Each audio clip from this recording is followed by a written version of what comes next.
the conversation was like, I'll tell you. So, I used to go party at this club called the Tunnel, and I mean, I lived there. And he used to come there, like when he would fly in, he'd come there, scoop me up, surprise me, you know. And this day he went to surprise me, and um, so a friend of mine that I grew up with had a bike shop. He owned a bike shop, and you know they like souped up motorcycles and stuff like that. So they had the bikes out that day, and they were like, "You want to go for a ride?" When the club was getting out, and I'm like, "All right, cool." You know, innocent. It wasn't like me flirting with a guy. It was one of my childhood friends that I grew up with, employee.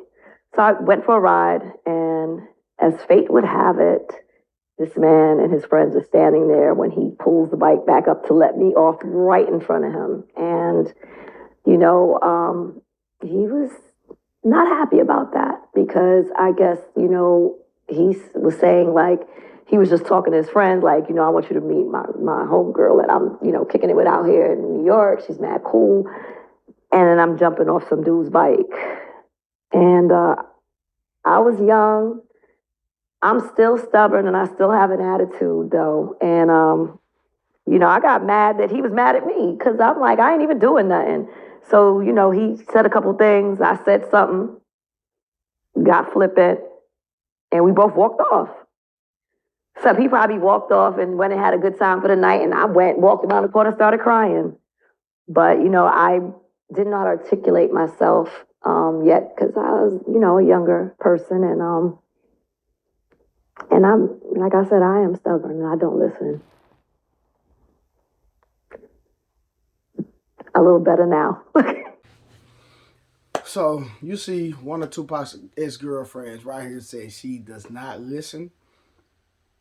She's older and she still has a problem with listening.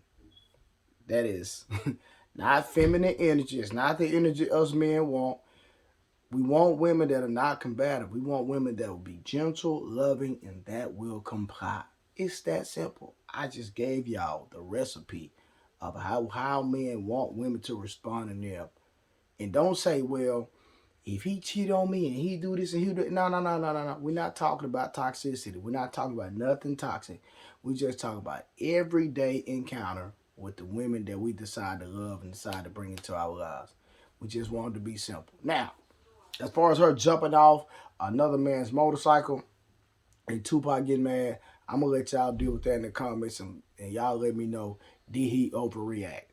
She said it was 100% platonic. Did Tupac overreact by breaking up with her because she got off another man's motorcycle? I'm gonna let y'all have that conversation in the comments. And remember, if you don't like the truth, this is not the channel for you. God bless y'all, and I'm out.